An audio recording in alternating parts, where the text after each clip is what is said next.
Hello అండి. Welcome to my channel Nisha talks. ఈరోజైతే నేను ఈ వీడియోలో ఫిష్ ఫ్రై ప్రిపేర్ చేస్తున్నాను. అన్నట్లు నేను షార్ట్స్‌లో అయితే 4 వీడియోస్ అప్లోడ్ చేశాను కదా! Pregnancy series. ఇంక దానికి కంటిన్యూయేషనే ఈ వీడియో. ఇంక బేబీ పుట్టగానే హెచ్ఐఈ అన్నారు కదా! అంటే ఆక్సిజన్ బ్లడ్ ఫ్లో బ్రెయిన్‌కి అందడం కొంచెం డిలే అవ్వడం వలన బ్రెయిన్ మైనర్ డ్యామేజ్ అయ్యుంటుంది అని అర్థం. ఇంకా బేబీకి సరిగా బ్రీతింగ్ అందక పుట్టగానే ఏడవలేదు ఒక 10 నిమిషాలు. ఇంకా బేబీని తలకిందులు చేసి బాగా కొడితే ఆ తర్వాత అయితే ఏడ్చారు. నాకు ఆ సౌండ్ వినిపించింది. మా అమ్మ రూమ్ బయటే ఉండడం వలన కొద్దిగా గమనిస్తూ ఉంది. బేబీ ఏడవలేదని చెప్పి మా అమ్మ ఏడుస్తూ బయటికి పరిగెత్తు వెళ్ళిందనమాట మా డాడీకి చెప్పడానికి. ఇంకా మా అమ్మ ఏదో అయిపోయింది అనుకుంది. మా అన్నయ్య అయితే మా అమ్మని ఇప్పుడు కూడా ఎగతాళి చేస్తూ ఉంటాడు. మా అమ్మ అలా ఏడ్చుకుంటూ రావడాన్ని.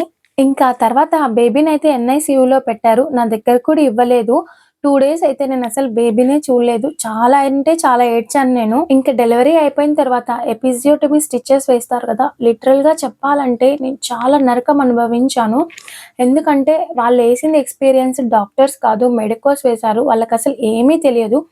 ఇద్దరు వేశారనమాట. నిజంగానే ఎంత డీప్ కట్ చేశారంటే నాకవి హీల్ అవ్వడానికి నిజంగానే 2½ మంత్ పట్టింది. నేను అది కూడా రెగ్యులర్ చెకప్ డాక్టర్ దగ్గరికి వెళ్ళి ఆ పెయిన్ నేను చెప్పలేను ఫ్రెండ్స్. నిజంగా సి సెక్షనే చాలా బెటర్ ఏమో.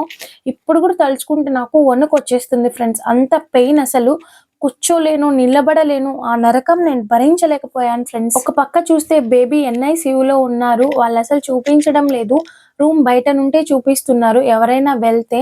ఇంకా మా అక్క ఒకరోజు తెలిసిన వాళ్ళుంటే సెకండ్ డే వెళ్ళిందనమాట బేబీని చూడ్డానికి మా చెల్లితో పాటు. సో, వెళ్ళి ఇంకా డైపర్ చేంజ్ చేయడానికి వెళ్ళి మొత్తం క్లీన్ చేసిందనమాట. అప్పుడు చూసారు ఒక పక్క మొత్తం స్వెల్ అయిపోయింది బేబీ హెడ్. ఎందుకంటే వాక్యూమ్ డెలివరీ వలన. ఏమైనా అడిగితే ఇంకా వాక్యూమ్ డెలివరీలో అలాగే ఉంటుంది. అది నార్మలే అని చెప్తున్నారు. ఇంకా అది తెలిసిన తర్వాత మా పేరెంట్స్ అయితే ఇంకా ఏడ్చారు. ఇంకా నా సిట్యుయేషన్ ఇంకా చెప్పడానికి అస్సలు మాటలే రావు ఫ్రెండ్స్. ఎందుకంటే బేబీని ఏ తల్లైనా 2 రోజులు చూడకుండా ఉంటే ఎంత నరకంగా ఉంటుంది చెప్పు. ఏ తల్లి అయినా బిడ్డ పుడుతూనే హత్తుకోవాలనుకుంటుంది, చూడాలనుకుంటుంది. బట్ నాకు అదృష్టం లేదు. ఒక పక్క బేబీని చూడలేదని బాధ. ఇంకొక పక్క ఇలాంటి సిట్యుయేషన్‌లో కూడా మా ఆయన లేరు అని బాధ.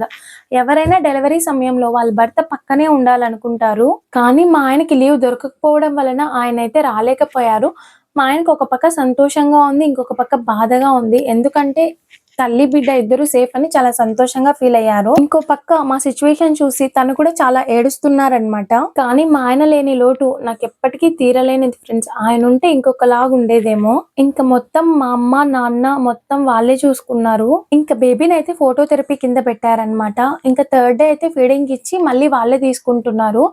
నిజంగా నా బేబీని ఎత్తుకున్న ఆ క్షణం ఎంత హ్యాపీగా ఫీల్ అయ్యానో అప్పటి వరకు భరించిన బాధలన్నీ మర్చిపోయాను ఫ్రెండ్స్ నిజంగానే. ఇంకా ఫస్ట్ డే అయితే నేను అస్సలు కదలలేకపోయాను. ఎందుకంటే డెలివరీ చేస్తున్న సమయంలో చాలా ప్రెస్ చేశారు కదా! సో, చాలా పెయిన్స్‌గా ఉంది. ఇంకా స్కానింగ్ అయితే తీసుకెళ్లారు లోపల బాడీ పార్ట్స్‌ది. ఇంకా ఆ స్కాన్ చేస్తున్నప్పుడు కూడా నాకు ఎంత పెయిన్ ఉందంటే నేను అస్సలు భరించలేకున్నాను స్టమక్ మొత్తం. ఇంకా ఫస్ట్ డే అయితే నేను బేబీని చూడ్డానికి అసలు వెళ్ళలేదు. వెళ్ళలేను కూడా అంత పెయిన్ ఉంది. సెకండ్ డే అయితే చిన్నగా నడుచుకుంటూ వెళ్ళాను. కొద్దిగా దూరంలో ఉంది ఎన్ఐసీయూ. ఇంకా వెళ్ళి వాళ్ళు లోపలికి కూడా అలో చేయలేదు. దూరం నుండే చూడమన్నారు. నేను చాలా ఏడుస్తున్నాను. వాళ్ళైతే తిడుతున్నారనమాట అలా ఏడుస్తుంటే. తర్వాత ఏం జరిగిందో నెక్స్ట్ వీడియోలో కంటిన్యూ చేస్తా. ఉంటాను మరి. బాయ్. అన్నట్టు మర్చిపోకుండా నా వీడియోకి ఒక చిన్న లైక్ ఇచ్చి నా ఛానల్ని సబ్స్క్రైబ్ చేసుకోండి. మీరు ఇచ్చే చిన్న లైక్ నాకెంతో ఎంకరేజ్మెంట్గా ఉంటుంది ఫ్రెండ్స్. ఉంటాను మరి.